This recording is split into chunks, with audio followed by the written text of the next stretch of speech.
You won't want to miss Saltburn in theaters. It's a beautifully wicked tale of privilege and desire, and it stars a killer cast, including Barry Keoghan, Jacob Elordi, and Rosamund Pike. Written and directed by Emerald Fennell, it's the follow-up to her Oscar-winning film, Promising Young Woman. Critics and audiences are calling it dark, twisted, hilarious, and sexy. Don't miss Saltburn in select theaters on November 17th, everywhere Thanksgiving. Rated R, saltburnfilm.com. Prince Harry spent his life living in the shadow of his mother's tragic death. But when he falls in love, he realizes it's up to him to stop history from repeating itself. In our new series, Prince Harry, Windsor of Change, we'll tell you how a prince without direction became a duke who found a family. Listen to Even the Rich on the Winery app or wherever you get your podcasts.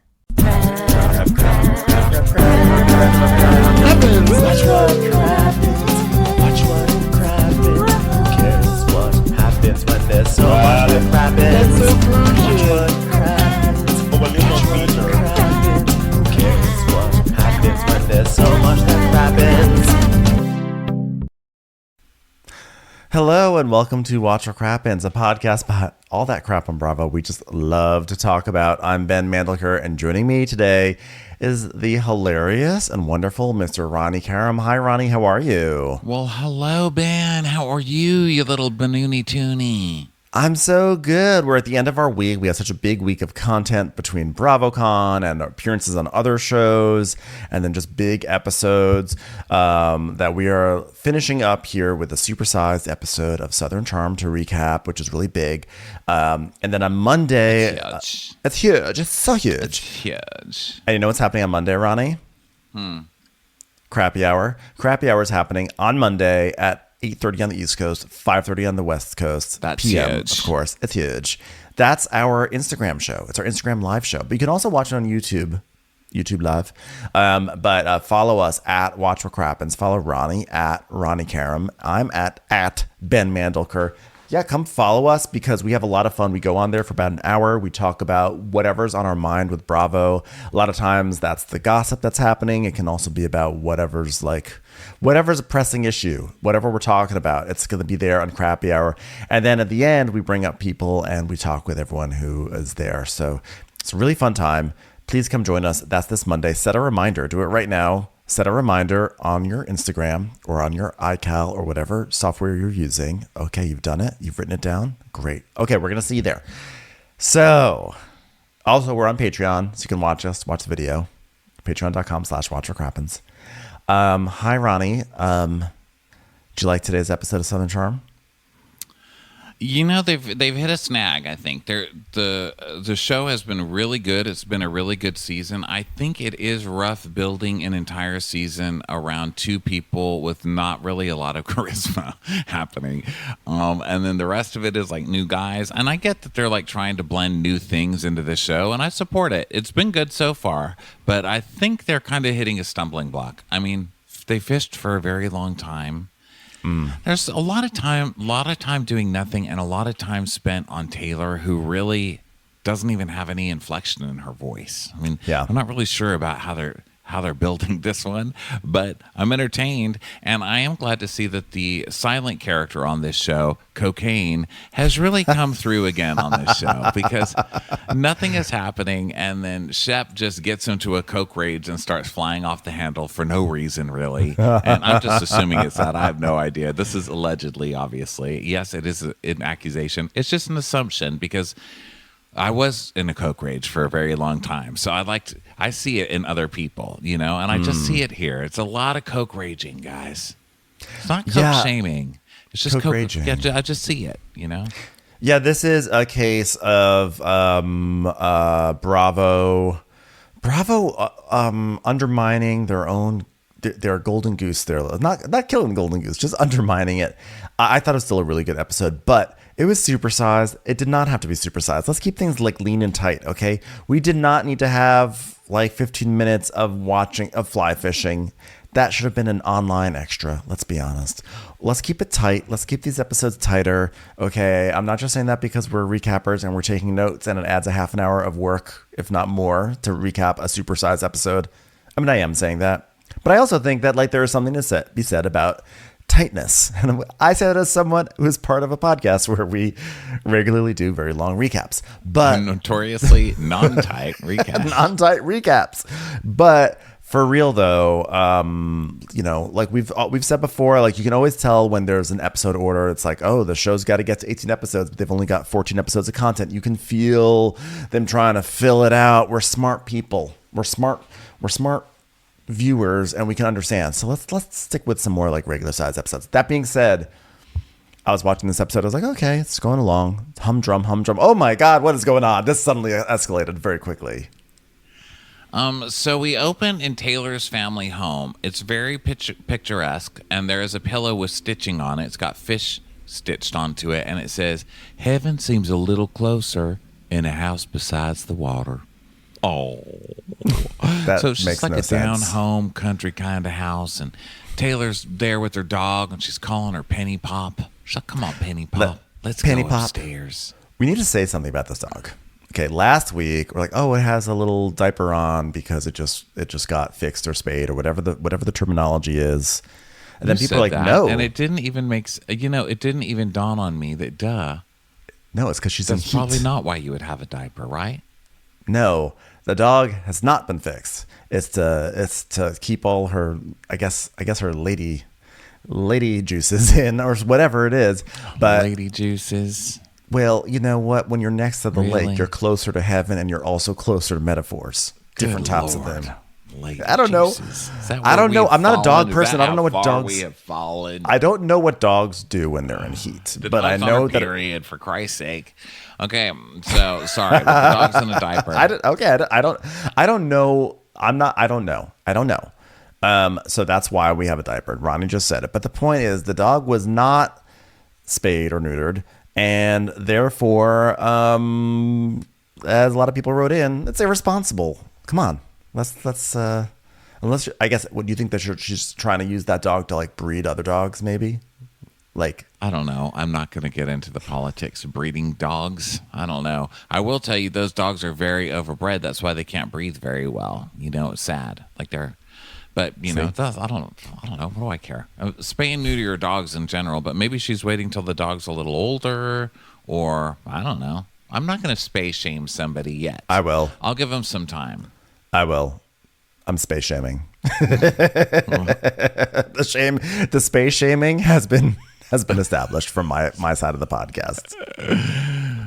So we go down for there's family breakfast, lots of sausage, lots of eggs, and of course a prayer circle, just how we do it in my house. Yep. Yeah, we do that in my house. So the dad's like, King of Kings, Lord of Lords, bless this food so we can serve you better and all that good stuff. Heard it, been there, just give me my food. I'm going to say the same thing to you as I say to my dad.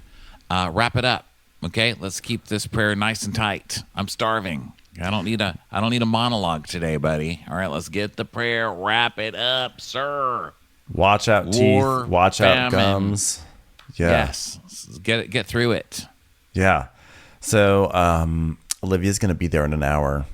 So she'll be there in an hour. And the mom, Leslie, is like, hey, why don't you spend a little bit of time out on that porch? You know, it's just so soothing out there being by the lake. It's been a rough couple of weeks. And as one of her closest friends, you have to own whatever it was for you guys to come out on top of it. So go sit by that lake. They're obsessed with this lake. They feel like this lake will solve all the problems. You know, when you sit by that lake, you're closer to heaven and you just feel God's nipple in your mouth and you suckle on it and you feel peace and tranquility. I was like, the lake is beautiful, but it's a lake. It's a lake. Let's relax. Yeah, people with lake houses are like that. You know what you should do? Sit on the porch of the lake. It'll heal you. It'll heal you. That's what lakes do. That's So, you don't get that when you live in Hollywood. It's like, you know what you need? You need to sit out on the crumbling sidewalk by that poop of that pile of dog poop. And as the possibly trash on a blows syringe by, if you're not looking. as the random pages of LA Weekly go fluttering by in the breeze, think about all the things you can do with your friendships. As you stare at a pile of poop on the sidewalk and wonder, is that dog or human? You can contemplate everything that went on the past couple of weeks in your life. You know, you just take your friend out to that curb And as that influencer sets up their tripod over there and does a photo shoot, think to yourself of how you can heal. So Taylor's like, I'm so excited, but nervous. I hope we can fix this divide. I hope we can move forward. Can we recast Taylor? Please, I'm just going to finally say it. Recast Taylor. Who cast her? Why does she talk like a typewriter? You can hear the ding, zoop, talk, ding, zoop. Like you just hear it when she talks. So Olivia's driving and she calls her mom and she's saying that she's going out here, but she doesn't know why because she's so pissed. And the mom's like, well, you have a right to be angry, honey, but you guys should probably talk about it. She needs to clear stuff up. And Olivia's like, well, I do want to see her family. It's got me coming up this mountain. I love her family so much. So we're going to have to see. And I was like, wow, both of them together. It's just like, I'm going up a mountain. I'm so excited to see her. I'm almost there. She's almost here. Guys, this needs to be a super short version. I know. Okay? Can we just open with Olivia arriving at the house, for fuck's sake? Yeah, we did not need the wind up. Okay. So then we go over to Shep's family home, and the guys are all sleeping. Now they're waking up. Now they're brushing their teeth. And this also goes on for 5 minutes. 5 minutes of watching slobs wake up to become slobbier. Okay. Shep drinks some milk from a gallon. Well, the important thing that happens in here is Austin, who's the biggest faker on this show, and that says a lot. But Austin, who's always trying to get the tears and stuff to make up for what an asshole he is to the women on this show, is doing something in the mirror, like washing his face or something, and purposely like opens his makeup toiletry bag or whatever, opens it up enough to where there's a little Polaroid of Olivia kissing him on the cheek, I think in bed or something, but like they're just together and she's kissing him on the cheek and he's like, look at me, I care about Olivia, I carry your picture in my toiletry bag. It's insane right now. It's insane. The camera got that right. I quite literally am in love. I'm like, you guys went on 3 dates last season. I'm sorry. Yeah. This has to be clarified. They went on 3 dates and he said, like, I don't know if I'm ready. And so it was sort of on again, off again, but it was never even exclusive. It never made sense. And now all of a sudden he's carrying around a Polaroid in his toiletry. So he's slobbering on his toothbrush and then puts his saliva encrusted toothbrush next to this Polaroid as if that's supposed to be romantic. Like a picture of Olivia wedged between this toothbrush, maybe some floss, maybe a Q-tip. Like, to me, that actually does not speak of romance. And then is the part you were talking about, which is Shep drinking from milk. Now, he's not only drinking from milk, he's drinking from a gallon of milk, the house milk, on a vacation of people who are staying at your house. Fucking disgusting. And then burps. He's like, blah. Yeah. And then puts it back. It's so gross. Nasty. So then they got to take little Craig out to pee, and Austin's playing with little Craig outside, throwing a ball, and then Rod is snoring in his room, and he's snoring so loudly that Austin and the cameraman can hear it outside, out on the patio. That's okay. It's time to start talking about CPAP machines, Rod. Okay, CPAP. Let's see. JT's sitting around in a chair waxing poetic about male bonding. And then Craig is calling Paige in bed, and he's like, hi, honey. And she's like, what's up, stupid? And he's like, I was your Valentine's Day. Craig, there was someone here trying to get in to leave me flowers, and they did not get in here. I had security drag them away. My doorman was extremely upset that I had him come up here again. However, the purse that you promised to buy me has not arrived, so... Well... I'm gonna get you a bag. Don't worry. Yeah, I know. I picked it out. I actually bought it for myself. Okay, so don't even worry about it. So he's like, well, I made a bomb ass dinner for everyone last night. It was like really, really good. So okay, bye. Yeah, I know. Bye. I was already hanging up. I'm actually not even on the phone anymore. Craig, you can't open a bottle of tomatoes or a can of tomato sauce or a bottle of wine. Let's just stop the fakery. Okay, I gotta go. Call me when you got the bag. I have gays to see. So then just more people this goes on forever. People waking up and going into the living room. And then like little Craig jumps onto onto JT, and JT's like, whoa, Craig. And then JT's talking about a walk. JT's one of those people who wakes up early on a vacation, much like Kyle Richards, and then brags about it. He's like, I've been up for 4 hours. I've had 9 cups of coffee, a lot of hot chocolate. And before I dive into cooking you all breakfast, you mind telling me how you feel about last night there, Rod? Ha ha. Let me just remind you, I've been up for 4 hours already. Sorry. And Rod, who's maybe spent 10 minutes of total time with Olivia, is really trying for this storyline too. He's like, yeah, I was like, let me just sleep on this and see how I feel in the morning. But I woke up feeling the same, I'm like stuck on all this information I got from Austin, which kind of feels like a slap in the face. He did what he does, which is throw Olivia under the bus. And then we see the clip of Austin being like, we cuddled. She gave me a big old kiss right on the chest. And then she left. It was insane. What are you going to do? Quite literally cuddling on me. So I have felt that there's been more chemistry between Rod and Olivia than you have felt. But that being said, this is not a relationship that's lighting the internet on fire. And in fact, over the last few episodes, it seems to have cooled off. And I agree with you. Like, Rod hemming and hawing over the situation with Olivia. I'm like, bro, she's just not that into you. It's very, very obvious. It's not time to at move all. on. Yeah, Not especially that in this into you. episode. If there were any doubts, Yes. this episode really clears those up.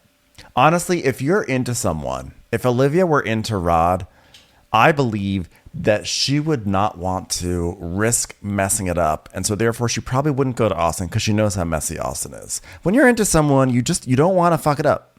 So when she goes to Austin's, she doesn't care. She's not thinking about Rod. She doesn't care about Rod. Rod's nice. Yeah. He's a nice thing to do. He doesn't eat salads. By the way, how about eat a salad? That's where you lost her. That was the turning point, if you ask me, the salad thing. Yeah. Because just like an absolutely will not have a vegetable. Like no one's looking at that as a good thing when they're like looking for a partner to maybe possibly raise babies with, Yeah. It's not which I appealing. hate being that person, because I hear how I sound. Like, oh my God, he doesn't even eat salads. Don't date him. But I don't know. It seems like more of a red flag, Listen to your auntie. Yeah. So Rod's like, yeah, I'm still upset today. And it's tough because we're not together. But, she's ending up at some guy's house the night that we also had a date. And that's not ideal. That's so And bad. That's so bad. Yeah. Her ex. That is bad. Sorry, it's bad. I didn't believe they were together either. I Yeah. think this is just all like casting stuff and they're just kind of going along, but they don't have the best actors doing it. So now that Olivia and Austin have been faking it for so long, maybe they're actually starting to kind of like each other because I think so. They've been faking it and been around each other so much. Like, well, maybe we do like each other. I think Now so. they're going to have to lie because they're not following the proper storyline and they didn't do this when they were supposed to have the storyline last year. You know what I mean? So Rod basically just is hoping that Austin is lying about this whole bra thing, like or the cuddling thing, because that's what Austin does. He does lie. So and JT's like, I hope our friend is a liar again. Said no one ever. Ha ha ha ha.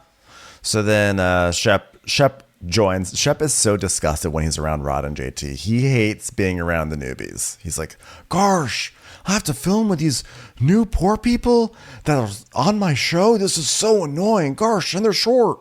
Yeah, he visibly does not like them. And JT's like, what do we wear? He's like, they'll give you clothes. It's not that difficult. Bleh. And they're trying to make small talk, and he's just walking around like hacking, 'cause Yeah. it's Shep in the morning. Can you imagine? Oh, my God. Shep is that guy who goes into the bathroom and just does a... Yep. All of that. for like half an hour, So Shep walks around doing that and hacking, and he's like, gosh, I'm a little under the weather today, guys, because I took a swig of milk this morning, and I've been coughing all morning, so be careful of the milk, gosh.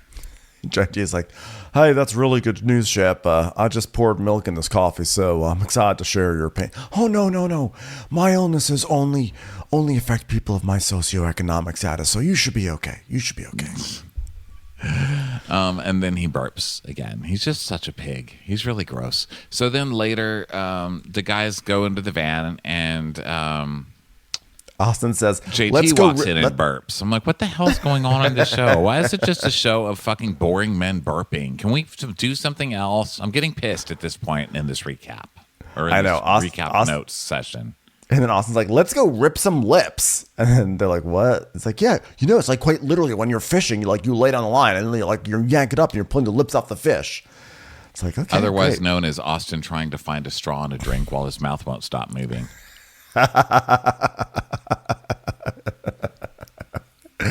America trying to pry the lips off of Austin. So now so now guess what? It's time for fly fishing. So they get into some waders and then it's like silliness and JT doesn't know what to do. And Shep's like, JT, what are you doing? Gosh. And then there's like fishing. JT's like, I'm falling in the water. I'm floating. Oh, this is so cold. And he's like the clown, I guess. And Shep's like, wow, fly fishing makes me more happy than anything in the world. It just does. Because you're so connected to nature. It just makes you feel like such a man. Gosh. It's time for a commercial. It's time for a Crappens commercial. Today, hip-hop dominates pop culture, but it wasn't always like that. And to tell the story of how that changed, I want to take you back to a very special year in rap. 88, it was too much good music. The world was on fire. Yeah.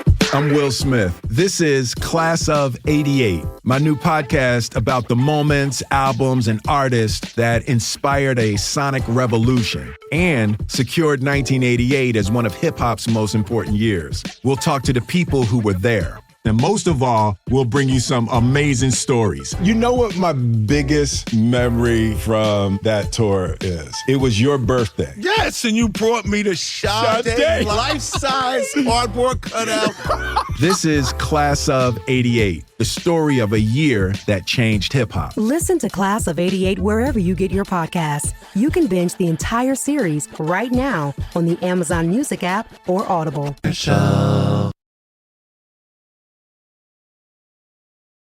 Gosh, fly fishing makes me more happy than anything in the world, which is why I cheated on it. Oh. So then he's like, yeah, it's so satisfying to share it with all your friends. So then of course Shep snags a tree. I mean, I feel like everything in this fly fishing scene, which was totally unnecessary, like we didn't even have to start the episode yet, but we're watching it. It did feel poetic. Like Shep snags a tree.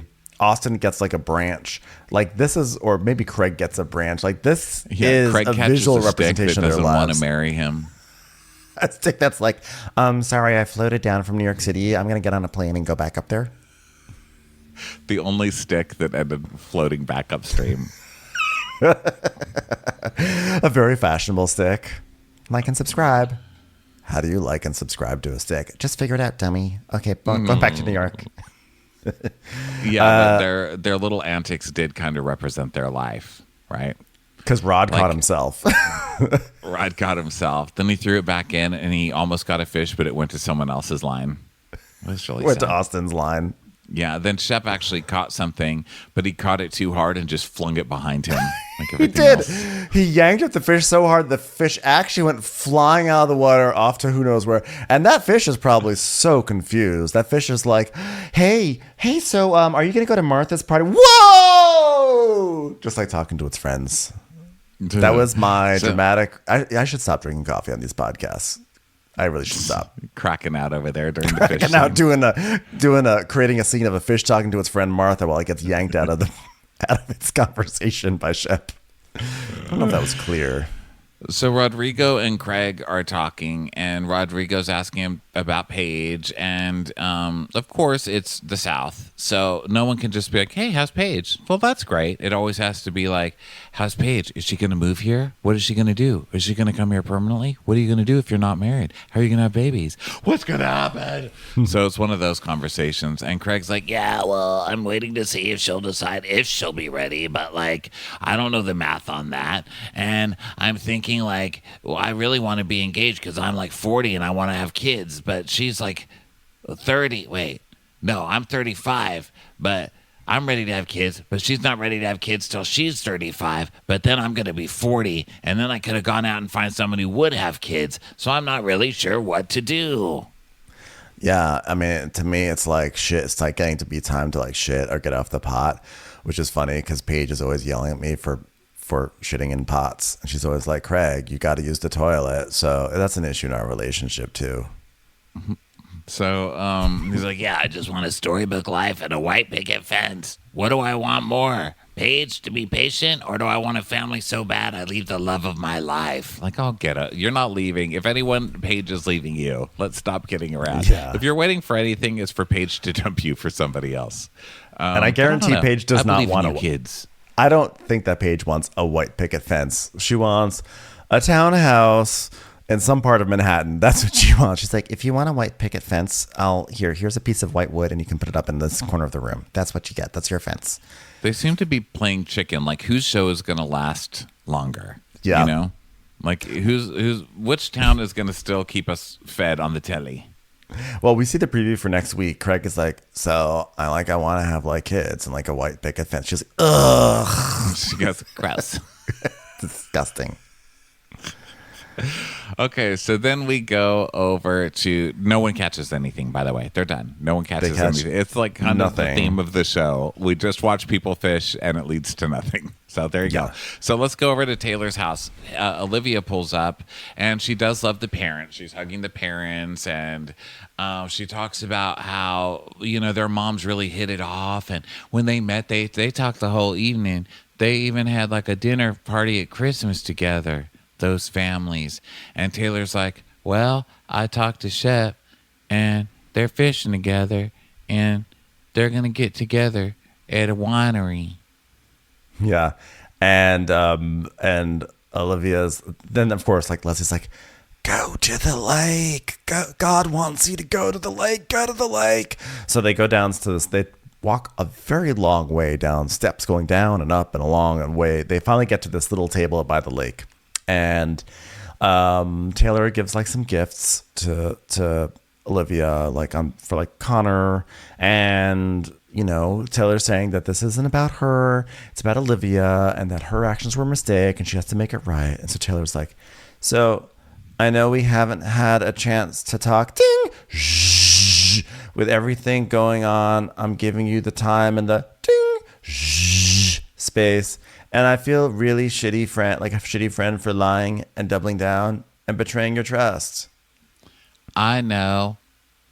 And I want to make sure that I can earn your trust back because that's what's important to me. And then Olivia's like, well, I can say the most hurtful part is just not having the trust because I prioritize her friendship over everything. But I haven't gotten the whole truth and I need you to be honest. And then Taylor's like, but it would be easier if I could just sit here and say, yeah, we hooked up and now we're together and I want to be together. That would be so much easier. But in New York, I was confiding in you and you were my person in all this. And there were times when you were talking on my behalf to Austin. And then Olivia tells us, during this time where she said they had the conversation, she's telling me Austin wants to be with me and he loves me. So were you just running back to him and contemplating your feelings for him? And she's like, the things I was telling you were supposed to be between us, and I'm sure they weren't. Like, now I'm questioning you. And then Taylor goes, yeah, but you had gone out to L.A. And she's like, and no. Taylor loses it. Taylor's doing okay. Taylor's doing okay. But like her mom said, you have to own everything. And now Taylor starts to do the whole thing of like, well, you went to L.A., so I thought you didn't care anymore. So this is my slot. You got to take your shot. It's not musical chairs. Like, you stood up. So I sat down. It's like, yeah. I took your seat. You weren't using it. I mean, what the fuck is that? You went to L.A. She goes, why are you making it sound like I went to L.A. for a year? I went to L.A. from New York. And yeah. She's like, yeah, but you were there for a while. She goes, I was there for a week, dude. Yeah, she's like, and Taylor goes, a week. And Taylor goes, I was in L.A. for a week. I generally believe y'all had sex. And then Taylor just sort of stares. She just stares really like a dead fish. I mean, I've never seen anybody with no response at all on their face. Yeah, the ship that Shep yanked out of the river and flung into the woods. Okay. I'm half waiting for her to just like suddenly jump to life and be like, "Hello, my honey. Hello, my baby." It's like one of those bass on the walls, that you're just waiting to start singing. I know. Maybe she's medicated or something. She's like, I'm telling you this right now. We did not hook up. So Olivia's like, you can tell me that till you're blue in the turtleneck, but Austin can too. But the words you say, I no longer believe. We're just broken, and I don't know how much of our friendship there is to salvage, and I love your family, but I don't feel comfortable here. But I really want you to stay. I really do. And she goes, well, maybe I'll get a change of scenery and then be okay. Okay. Well, obviously, thank you for coming here, obviously. So then they walk up those huge stairs again. You know what? I would be pissed if I had to go down those stairs and up that stair and repack. Not repack, but repack the suitcases into my car.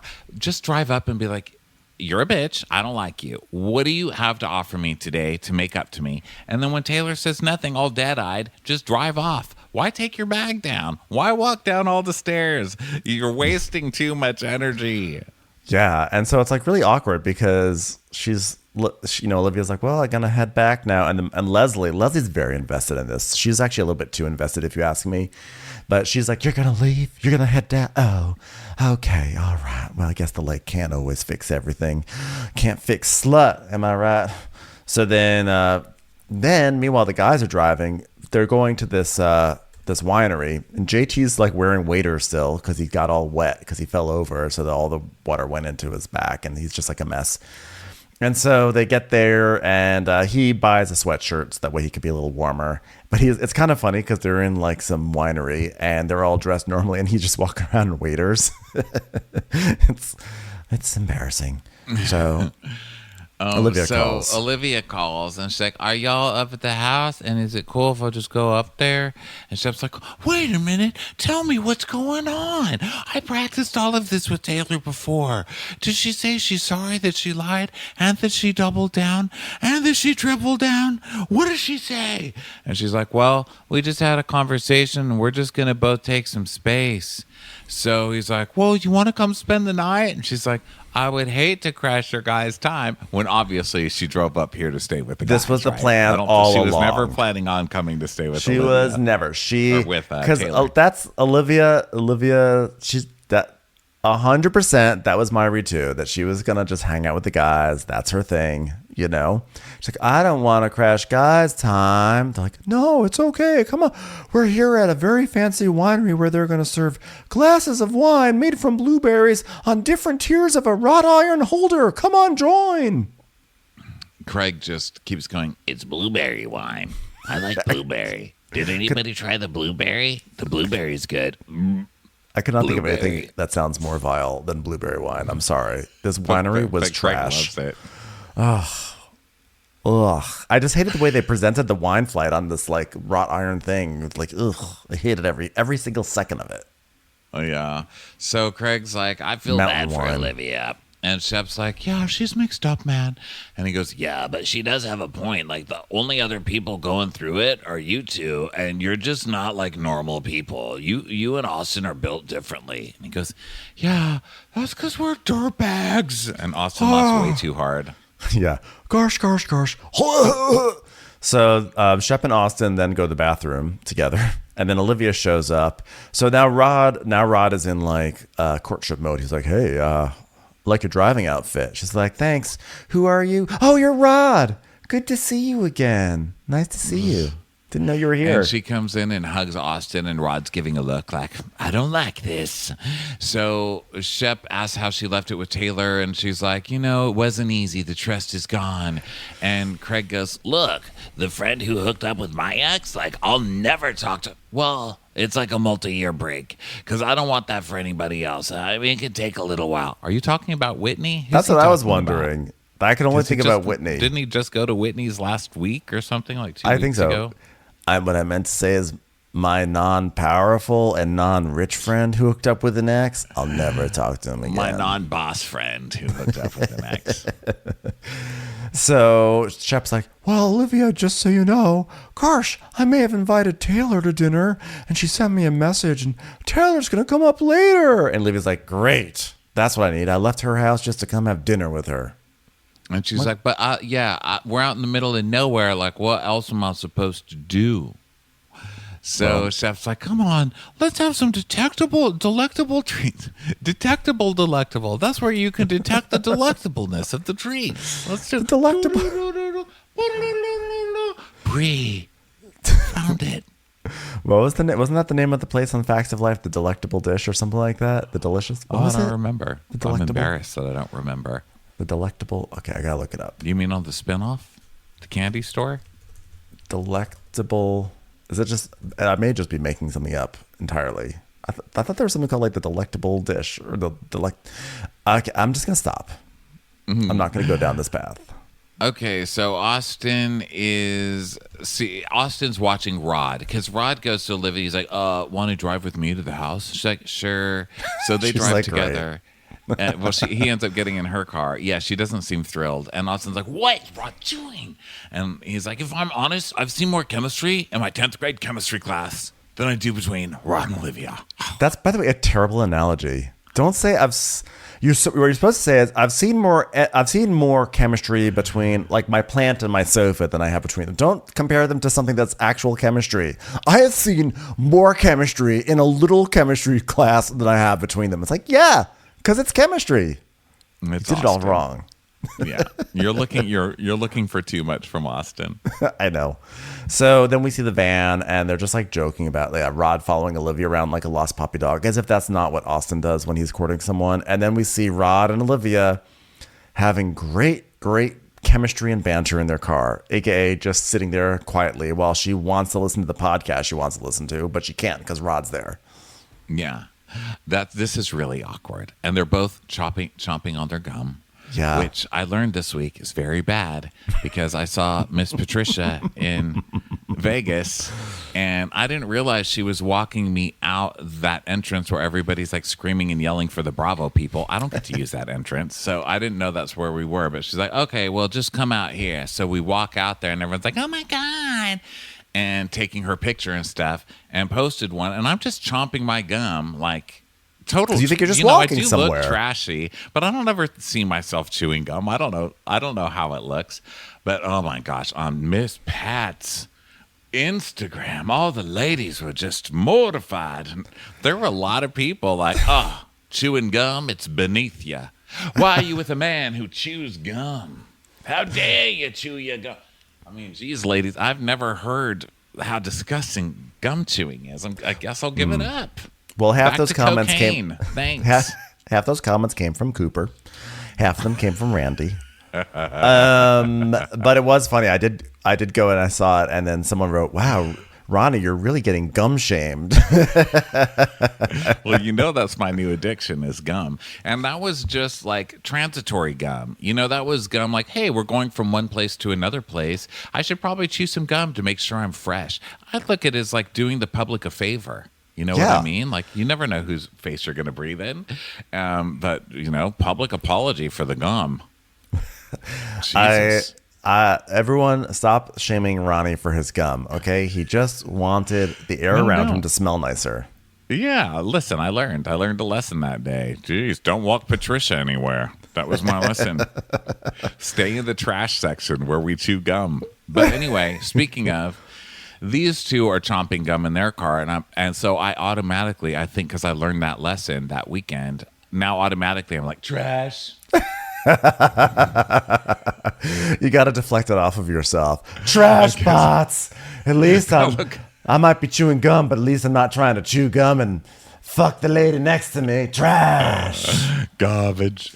So, they're making small talk. He's like, have you been to the house? It's nice. And she goes, oh. Nice. He's like, so what are you going to be like with Taylor tonight? He just seems like a hanger-on trying to get gossip from a main cast member, and it's really painful to watch. I actually don't get that read. I get the read of just someone who is realizes he's losing the battle, but is going to try to fight for it, and he's like just trying to come up with conversation, and it's just it's just really not working. And so he's like, I don't know, I guess I'll ask about Taylor or something like that. I don't know. To me, it was like a lifeless, sad conversation. Like I really could feel that she wanted to play something on that radio, whether it was a podcast, whether it was like some 80s music. She wanted to play something and just sing her heart out. She just wanted to sing. And then Rod invites himself into her car, and then she has to sit there and be like, okay, I guess we have to have small talk about boring shit.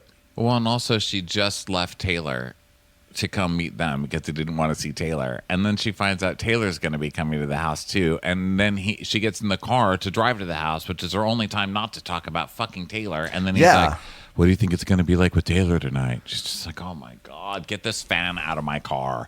I'm surprised she just didn't open the door and push him out.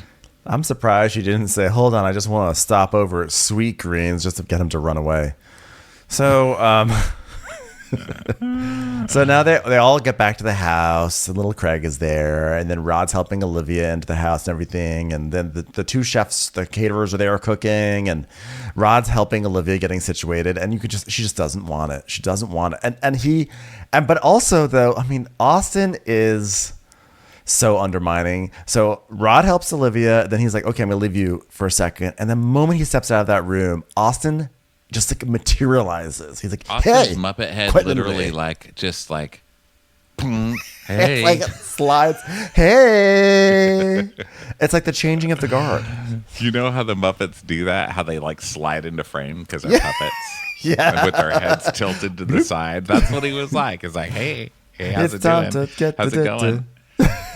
And he's like, so you good? And you and Taylor actually. And she's like, well, if we were at home, we had that conversation, I would just dip. But like now we're here, so like where on earth am I supposed to go all the way out here? So I came here. Yeah, she needs to process. So then Austin's like, well, I'm glad you could have had like the space to come in lieu of whatever the hell's going on between the two of you, whatever the hell that is. She's like, whatever the hell. Like, you're part of it. And by the way, I also want to say, because I don't know where else is a good place to say it, so I'm just going to say it here. We've established very firmly over several years that Austin's a piece of shit. But here's another facet of why he's a piece of shit. Because Olivia and Taylor, their friendship is in tatters right now. There's real trust issues. And if Austin cared about Taylor as much as he said he does, and if truly nothing happened beyond a kiss, I think actually if Austin were a good person, he would just say to Olivia, listen, it kills me that you and Taylor, that your friendship is messed up right now. I know she betrayed your trust, but like, you may not believe her, but let me just please tell you, like, nothing happened, beyond this. I don't know if this helps, but I don't want to see your friendship fall apart because of me and my own stupid actions here. Like, he would do something, I think, to help it along. But he doesn't. He doesn't do anything. She lied to you, but I told her to lie to you. That's the only reason she lied to you. I told her to lie. I was telling her to the whole fucking time. I put her in an impossible position. She was trying to be loyal to you. I insisted that she not be. Like, he could just like help this friendship out. He could just do that, and he's not. And that bothers me. Yeah, well, I mean, yeah, he's a piece of shit. Commercials. Here comes one right now. I mean, like, Thank you for doing you're what giving him ifs. Like, you're giving Austin, like, well, if he just would have. I mean, Austin just sucks. But I will say, through this whole conversation, there's a lot more chemistry in this conversation. There is. Well, she knows he sucks too, but when there's something there, there's something there. What can you do? Ronnie, are you by a lake right now? Because it looks like God is shining right down on you. Look at this angelic light that you have all of a sudden. Is it all of a sudden? Oh, you know why that is? Because it's Wait. Oh no, it is actual light. I was gonna say it's this new thing. Your horror of realizing sun was shining on you. You're like, there's sun on me. Listen, I wear tretinoin. I can't be having sun falling on my retinols. It scared the shit out of me. My face would start burning off. I thought it was the new software on the Mac has like webcam stuff that you can be like studio lighting, and so it lightens up my face a little bit. So I have that on. So I thought it was fake light, but I am in front of this angelic freaking window in this Airbnb. Look at that. You had like a Gorgeous, ray of gorgeous. light, like just coming down. It was giving like a halo effect. So when you're like, when you looked at it, you're like, ah.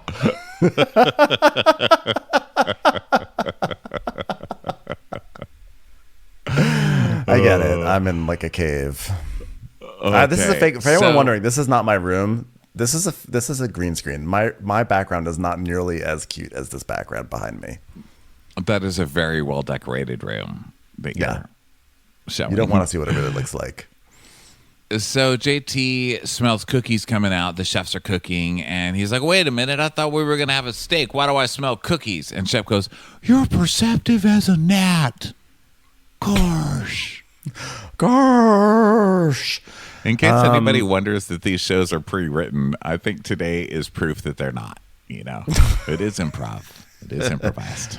So then Olivia is this the part where, no, this is not the part. Okay, so Olivia then is like, hey, y'all need help with the fire? Just kidding. It's already set up and going. Good one, Olivia. Wow, I can't believe all of this cast isn't falling for you and your shining personality. So Taylor comes, and JT's like, wow, saved by the angel herself.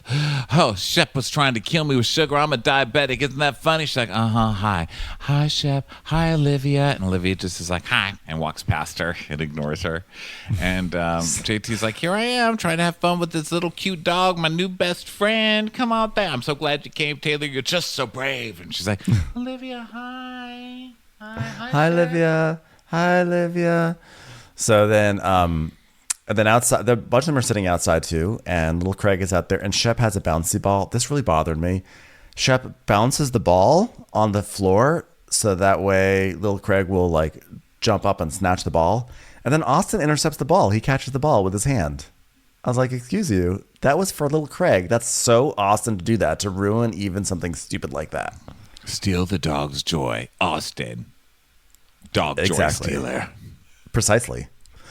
So then Olivia's pouring herself a glass of wine, and JT's like, hey, if there's anything I or we can do to help, even if it's just listening, we would love to do that. Or maybe it was Taylor who's doing that. I don't know. Yeah, I don't care. Okay, so dinner table.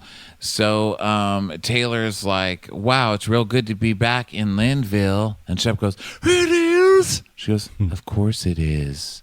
So those two, are still crackling over there. No matter what they're pretending, they still seem to have some crackling going on. And then we hear the salad is served, and Rod's like, save the salad. I don't eat that. Save a salad, ride a cowboy. So yeah, he's like, yeah, I don't eat salads. I like the way he just sort of says it. Like, I know I have my thing where I don't eat berries, but like salads, I'm sorry, I can't. Like, I feel like my thing is way more justified. And so Austin's like, he says he's never had a salad in his whole life. It's insane right now. And Taylor's like, that's so weird. Like, that you don't eat. Can you just like have like a bite? He's like, nope, not for me. I don't understand. So then it. they get a humongous plate of meat. This is goddamn. Like, how many animals did you kill for this dinner? It's a lot of meat. There's going to be a lot of meat farts happening tonight. So Shep's like, oh, hey, by the way, I got something for you today. It was Austin's idea, but I got it for you. Eating smacking with his mouth open and food flying everywhere. No one on this show knows how to eat. And the South is so obsessed with manners. How does no one on this show know how to fucking close their mouth when they're eating? It makes me crazy watching this show. And I'm the person who was just excoriated for chomping gum with his mouth open. Yeah. So he got Taylor a temporary tattoo. So then Olivia rolls her eyes. And then she's like, what better way to mend a friendship than to go hang out in the woods and talk to a questionable best friend and a questionable ex-boyfriend? It's like Texas Chainsaw Massacre. Well, then just go home. You should have gone home then, because you knew this is what was going to happen. Taylor was already invited before you were invited. So then JT's like, I truly believe that Shep is a good-hearted nihilist. That's my psychoanalysis of today, okay? No one knows what that word means, do they? All right. And so Rod's like, hi, Olivia, hey, I got you some wine and also gluten-free cookie. Okay, that's really nice.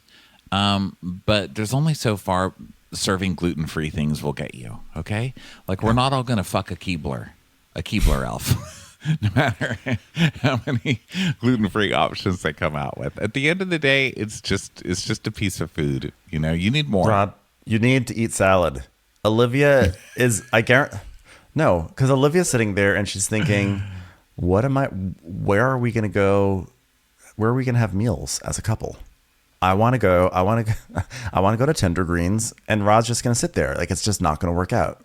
Yeah, you can't be with a lady who's on food allergies, but then cut out a different kind of food. Like, she's already got enough to worry about. You know what I mean? Without being like, oh, can we find a place that I can find things without gluten and he can find something without any kind of vegetable at all?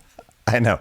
Yeah, you can't date a gluten-free girl and then cut out salads. Like, it's going to be it's her favorite food. I guarantee. It's just not going to work out. So now they start doing this whole thing about Craig has conspiracy theories, and so they're going to like explore them. So they all make tinfoil hats because the government can't hear us if we have our tinfoil hats on. And now it's going to be like Craig is going to hold court and talk about all the conspiracies that he loves and holds dear to his heart. Let's talk pyramids. Even with technology today, we couldn't make the pyramids. They're stone cut, and they're so accurate, and they pinpoint magnetic periods in the sky that serve as beacons for space people. I would say aliens, but that's derogatory. What's wrong with my pyramids? So then Taylor's like, so do you think the moon landing was real? He's like, well, we haven't been back since the 60s, so why not? Well, why do you think it is that Shep and Austin are the only two in this group to get laid so much? He's like, they've been given this mysterious thing in the South called height. Yeah, it's something that only certain people of a secret society are allowed to have. I like when he was talking about the moon landing, that we really did land on the moon, but then we forgot to tape it or something, or the cameras didn't work right up there, so they had to stage it. And he goes, just watch the movie Transformers. It explains all of this. Wow. Hey, anybody who needs representation, please call 1-800-CONOVER. I know, exactly. Him being a lawyer. Well, I feel like... well, remember when he came out with the ads that was like, oh, yeah. Hey, do you need any representation in your car crash? Call 1-800-CONOVER. That's 1-800-CONOVER. Well, I'm not sure his law degree is real because just like the moon landing, I feel like he went to law school once and then never went back. And there were no cameras there to verify it, so I don't know. Yeah, I think taking one class does not count. So then, so in the middle of this, Rod wants to talk with Olivia. So he pulls her aside and he's like, I'm glad you came tonight. Even though you didn't technically come to see me, I'll just put that to the side. You just happened to see me. So not going to dwell on that too much. And she's like, well, where else was I supposed to go? I mean, we're in Bumblefuck. Okay, that's not making me feel much better about this relationship. Glad to be just like the only option that you had. So great. Love that. Yeah, it's like, obviously you're going through things and you're comfortable with Austin, and I didn't want to ruin the meal, but I did want to bring some stuff to your attention because I found out that one of my friends, after you left Austin's, well, she went to Austin's. And then Olivia, who's obviously already talked to Austin, is like, wait, was there a... I've never seen Olivia with any kind of reaction on her face until this scene. Suddenly she has a smile and she's like, what? Wait, was there a pink bra in the corner of the room? Funny. And that's what they saw? Wow, that is so crazy. She starts fidgeting with her hands. You guys are so obvious. I love that you had a fake relationship for a season, and now that you don't have to anymore, now it's turning you on to have a fake relationship, and now you're lying about it. You two are ridiculous. So I was literally watching a movie. It was so funny. It was like with Ashton Kutcher. It was so good. And I took off my bra and I tossed it. And then I was like, oh, and then when I was leaving, I was like, oh, that bra, just throw it away. And then like, it sounds so awful, but like nothing happened whatsoever. Just throw it away. He's offering you your bra back and you're like, just throw it away. This is officially a lie. Last week I was like, okay, you can take your bra off. Who cares? Take your bra off. People get commented. They take off their bra. You know? People commented saying like, oh, I've definitely take off my bra when I watch movies with like male friends. Like, it's not a big deal. And I was like, oh, okay, cool. I've got mine off today. My nipples are touching my knees. Okay. Sun is shining on your braless chest right now. But now I don't believe it because this is obviously bullshit. So he doesn't buy it either, right? And he's like, oh, and she goes, I know that like hearing it back, I mean, I know how awful that sounds, but nothing happened. And he goes, well, I just, I went to bed thinking of it. I woke up thinking of it. I thought of it while I was fly fishing. Then I got the hook caught in my dick, and that kind of hurt. Thought of it still. I was so preoccupied with it that I actually almost walked into a salad bar, which is horrifying. So she's clearly lying. She's clearly blowing him off. She's fidgeting. Her eyes are wide. Clearly into Austin.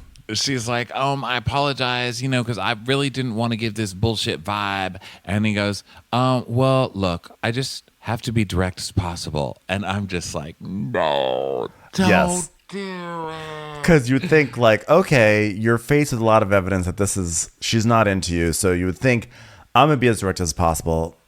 I think maybe this isn't really working out. But instead he goes, I'm very, very interested.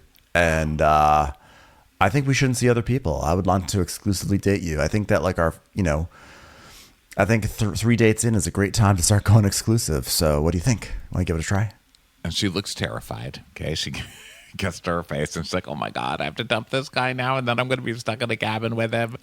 So then we cut to Shep and JT playing ping pong. Which we think is like whatever. Shep is already getting frustrated, getting his ass kicked by a short person because tall people should not have to lose to short people. A short person who's not as wealthy as him and is from a different state. So then we go back to Olivia and we think it's just whatever. It's just a cutscene, whatever, or like just they just throw to something to prolong this moment. So Olivia's like, you are literally the perfect guy, except for the salad thing. That's really weird. And also like the chemistry thing. And also like you're not a good conversationalist, not so attracted to you, but you're like the perfect guy for someone who doesn't like salads, I guess. I don't know. Maybe your mom. I don't know. But I respect you too much to drag you along. And I am seeing other people and I do want to keep that open with you. And like, myself with Austin, like Austin messed me up and like I just have a hesitation. I blame Austin. Austin's the reason. I blame Austin. It's not my fault. Okay, let's keep it open. I'm not interested in this anymore. Bye. Yeah, and she's like, like I've been like in this space where like, after that, because Austin, like I'm just like living in a space of dating and it's like there's hesitation and mental space. And he goes, okay, well, I appreciate that. It's not what I want. It's tough to hear. Wow. And then we get but good for her for officially letting Rod down. And I hope Rod backs off and isn't like, look, I found a gluten-free tortilla. Yeah, Rod, it's time to move on. Yeah. So then we have Shep. So then we think, okay. So now we go back to the porch and Shep comes upstairs. And he's like, yeah, JT beat me. He's a pusher. He just gets the ball. He just gets it back. Whatever you try to do. And I try to go for winners. I try to go for winners. I take risks. He just gets it back. He's like, upset that JT's big strategy is like, hit the ball back over the net. Ball comes to me. I hit the ball back. And Shep is the worst loser. So he's freaking out. And JT comes out. So Taylor's like, oh, there he is. We are the champions. Am I right? And Shep goes, you're the champion. How do you have any ownership of this? It's like she's just reciting a lyric, right? Like a famous song. Lyric. Yeah, it'll be okay, bro. And she's like, I was just saying congrats for winning. And he goes, don't fuck with me, Taylor. Don't do it. And Taylor goes, the way you're acting towards me right now is very jealous and controlling. What? You enjoyed the fact that I lost and you rubbed it in my face. And she's like, I didn't enjoy it. I was congratulating him. And he's like, oh, really? That was a shot across my bow. Do you enjoy that? Do you enjoy poking the bear? And she goes, do you enjoy cheating on me? And I was like, oh, God, here we go. Okay, now this couple I officially don't I can't with anymore either because they're officially the Bickersons from SNL where they just fight in public. Their whole thing is fighting in public and then they go fuck in the kitchen. This is totally them. And they just get off on fighting in public. That's their thing, or fighting in general, and it's gross. Like now I'm at the point where I'm like, keep it out of the public eye because it's gross now. Okay, I see that it's your kink. Keep your kinks at home. I loved her saying, "Do you enjoy cheating with me?" Because he's being a baby and he's being stupid, and he deserves to have his transgressions thrown right back in his face if he's going to act like this. And I just love it. Just came out of nowhere for me. She's like, "Did you enjoy cheating on me?" I was like, "Yes, yes." Doesn't make sense in the context of this argument, but do it. Yeah, I think that's her response to every fight with him. It's like, "Well, I told you to turn left, and yet you turned into a woman, a slut in Texas." How was it? Enjoy it? How was that Texas slut?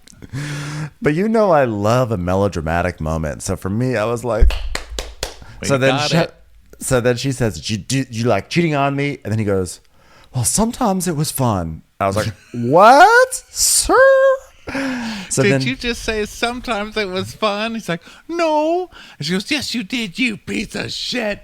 So then she goes in and she throws wine on. Well, she throws wine on him and then goes in and slams that door. Disgusting and she's blueberry like, wine, I'm I sure. can't believe he just said that to me. I can't believe it. Which, by the way, I haven't seen Taylor with this much energy since the reunion either. Yeah. So she comes to life fighting. That's her thing. So then Olivia's like, whoa. What's going on? What's going on? She's like, he just said that he was glad he cheated on me. And then she's like, she's ripping off her mic. She throws her mic off. She is furious. And then Shep is just sitting there with like wine on his face and on, by the way, the outdoor furniture. And he goes, "Does anyone have a good launderer?" I'm like, don't say that on Bravo. It could land you in trouble. So then Olivia's like, "What's wrong, Taylor? What's wrong?" "He just said that he enjoyed cheating on me." "Wait, what?" She's like, "Get me out of here." So she's losing it. And then Shep's like, "Come on, guys. She knew I was upset and she was playing with me being upset." And then back to Taylor. She's like, "It's not just Shep. I mean, Shep cheated on me multiple times and he just said he enjoyed it." So then what Austin are you doing outside at Shep's house? I mean, for fuck's sake, get out of here. What are you doing here? Why are you constantly coming back around Shep? Please just go. Yeah, she should not have gone over there, but it doesn't excuse Shep being a total monster. And so Austin is like, "Shep, I want you to listen to yourself, man. Seriously." And Shep goes, "Of course Austin's against me because Austin has been against me since fucking day one." "Well, you're quite literally angry right now because I'm the exact person you wish you were." It's like, well, that's true too. Oh God, Lord Cocaine has so entered the true. building. This is where Shep is just having a fit over nothing, and now they're gonna have a screaming fight over literally nothing. So Craig's like, I mean, who knew ping pong would speak? Who would spark that lit huge? I'm sorry. Who knew that ping pong would be the spark that lit the huge pile of garbage Shep has been carrying? I'm telling you, you shouldn't talk to your ex. And Craig always coming around the corner to be like, "See how I was right with that advice I lifted off of Paige last year?" I know. And she refused to let me hang out with Naomi. Shep is like, "You fuck up all the time. Austin, you fuck up all the time, but you do it privately. So you never have to tell your feelings. And when you fuck up, God forbid you were honest and real and fucking soul-bearing. You never do that. So when you see someone else fuck up, you enjoy it. You enjoy it because you can't be honest." And I'm like, Shep is out of control. Shep is correct, by the way. He is 100% correct. But also Shep talking about being like lecturing someone about being soul-bearing. Well, I mean, it's all fucked up, but they're all pieces of trash. So, it's, even a broken clock is right twice a day. So he goes in, and Shep's language is always disturbing because it is this always was like real- abuser language. This was real abusey right here. I didn't like this at all. He's like, I'm sorry that you made me mad, Taylor, but it's how I think, and you know that. You know that. It's like, yeah, you're What? sorry is all, like, you're sorry that she still can't control. You made me mad. You made me mad. Like, how about this? You poke me. This is how I think, and you know that. How about the consideration for how Taylor thinks? How about that? As the world does not revolve around having to be worried about how you think. Okay, it's so fucked up. And he's like, "I was mad, and I couldn't believe you had taken someone's side after a loss. It was ping pong in the garage. You did not just lose on a world stage at the Olympics, and even if you did, it still doesn't give you the right to act like that. And the people who do lose in the Olympics, at least as far as I can tell, they seem to carry themselves much, much better. You piece of shit, turd, fucking ping pong losing asshole." I was mad. I can't believe you took someone else's side after a loss. And she's like, yeah, but this is more about ping pong because there's more that's underlying. And he's like, well, obviously I'm upset about Austin, but I've been bottling that up. And God, I lost. And she's like, yeah, but I've always loved Austin and we have a great friendship and you've always been supportive. And he goes, yeah, because I trusted everybody. Well, I mean, you were the one who fucked up. So, like, it's not really about your trust. And if you're mad at someone, go be mad at Austin. Jeez. What'd the little guy do? Can the little guy just win something? Jeez. Yes. Sorry that he's a better ping pong player at you in this low stakes, no stakes game. You didn't even have money riding on it. It was just you guys playing ping pong in a garage. So, then Austin comes by to talk, and Shep goes, she's all yours. And she's like, stop doing that. She's like, stop like treating me like I'm some object. Like, I'm all yours. So then Taylor decides she's going to go to bed. And Craig's like, hanging out with exes isn't easy. Am I right, everyone? It's like my finger cut. If you keep picking the scab, it won't heal. Take your finger out of your nose, bro. Sorry. Sometimes that works too. So are we quarreling, Shepard? Because I knew you were going to lose it at me, but not over that. And he's like, it's funny how things manifest themselves. Okay.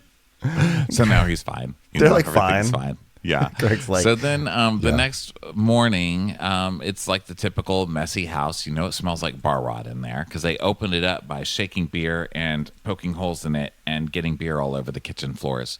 Yeah. So then Olivia is getting ready. She just happens to have to be getting ready in Austin's bathroom. And she's like, whoops, my toothbrush is in the other bathroom, but I guess I'm in this bathroom. Wait, is there something in this toiletry bag I might be able to use? Let me open the toiletry bag. Whoa, it's a picture of me and Austin. That is so interesting. Yeah. No, I'm not believing any of this. So then JT's making eggs and no one wants them. And then Olivia comes downstairs and little Craig is like whimpering at the door where Shep's door, I think, or maybe it was Taylor's. It was Taylor's door. And so Olivia opens up the door to let little Craig inside, and Shep and Taylor are sharing a bed together. Dun, dun, dun. So upstairs, Olivia runs upstairs and she's telling Craig and Austin, Craig is on the phone with Paige, and she's like, oh my God, guys, get up. Taylor is in Shep's room. And Austin's like, hey, Shep and Taylor bangs. But most importantly, Craig had just called Paige to say, like, good morning. So Paige is on the phone and she's like, oh my God, what happened? Oh my God, I am so #blessed to have been on the phone while this gossip is breaking. Hold on one second. Hello, Giggly Squad. This just in. Shep and Taylor are sharing a bed. I know. Disgusting. Okay, I'll be back with an update in a second. Okay, what happened next, Craig? And so back to Shep and Taylor. Shep's like, did you sleep well? And she's like, I guess, but you disrupted my sleep. Was it my cough? And she goes, well, Craig's snore didn't bother me. Must have been you. And he's like, did you get what you needed, you little kissing bandit? I was not sure what they were I didn't really get what they were saying here. So then Rodrigo walks in and he's like, oh God, you motherfucker. And Shep goes, we slept in the same bed with the dog that we love, like any American family. And Rodrigo's like, did you get the wine out of your eyes? That's a callback to when she threw wine in your eyes. It smelled like blueberry. Back upstairs, Craig's like, oh, he might be inside her right now. And Paige is like, Craig, shut up. Go look immediately. Take your phone. So then Olivia like jumps on Austin's bed and is like bouncing on it, and she's like, wake up. Oh my God, there's so much gossip. Come on, let's like start the day. And Craig's like, last night was insane. There were like so many repressed feelings. Wait, what was the line I was supposed to say, Craig? There were so many repressed feelings. It's obviously that people should not be hanging out with their exes. It just leads to terrible toxic situations. It leads to terrible blueberry wine. Pyramids. Craig, I'm done with you. So he's like, Olivia's like, oh my God, like, who hooks up with their exes? And then she laughs. And Craig's like, yeah, which I think was kind of a joke to Austin because they're being accused of hooking up or whatever. So Craig's like, Taylor's done shitty stuff, but she's not a shitty person. And backsliding into Shep isn't the path to her happiness. So. And Olivia's like, well, that was really good, Craig. You did a good job with that line. Thank you. Thank you for representing my work. And then Olivia's like, well, she's doing really well dating other people and moving forward. And now it's like she's going backwards. It's almost like the moment she started appearing on reality TV, the pressures of it all started to get to her. Oh, no, I'm getting a text from Bethany Frankel. She wants me to appear on her podcast. So then JT's almost just like she took a flu shot. Now she's just walking backwards. So JT's eating alone. Like JT and Rod, like the JV squad are downstairs. And then Olivia comes down. Like this is like the first time she's seen Rod all morning. She's like, oh, I didn't know you were staying here. Yeah, we had actually a whole conversation last night. We did? Huh. Don't remember that. Anyway, it's good to see you.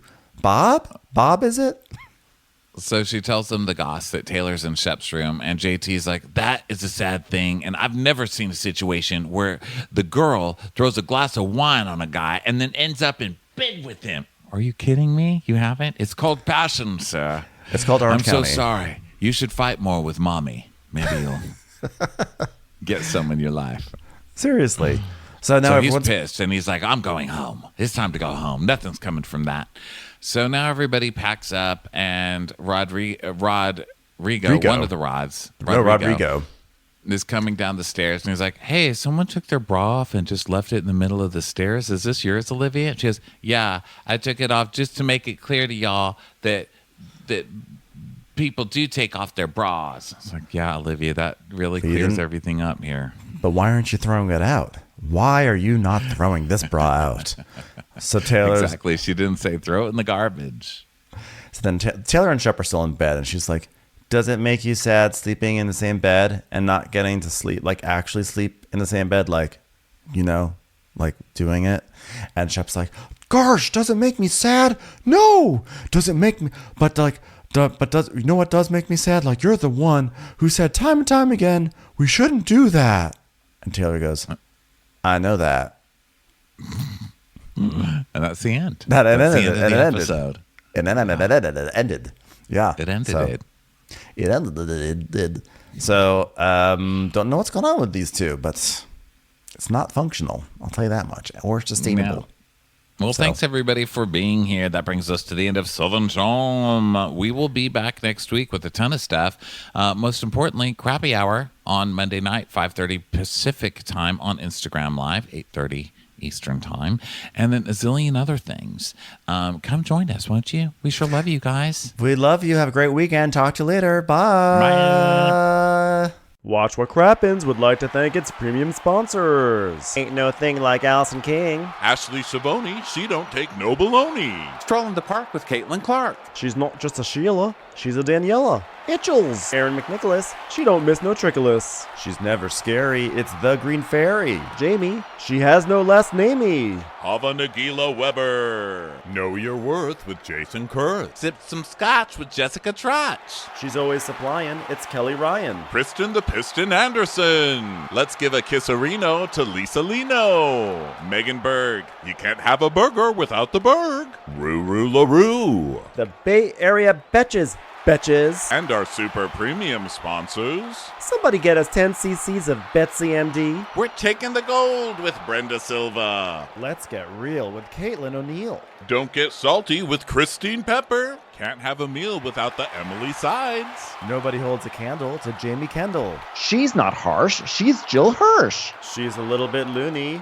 Junie. My favorite Murdo, Karen McMurdo. We love him madly. It's Kyle Pod Shadley. Let's go on a bender with Lauren Fender. We want to hang with Liz Lang. The incredible edible Matthews sisters. Nancy Cease and Desisto. Give him hell, Miss Noel. She's the queen bee. It's Sarah Lemke. Shannon, out of a cannon, Anthony. Let's take off with Tamla Plain. She's quite the catch. It's Victoria Cotchett. She ain't no shrinking Violet Kuchar. We love you guys.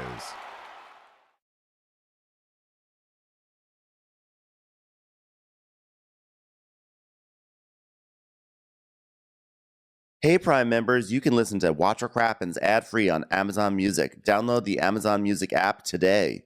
Or you can listen ad-free with Wondery Plus in Apple Podcasts. Before you go, tell us about yourself by completing a short survey at Wondery.com/survey.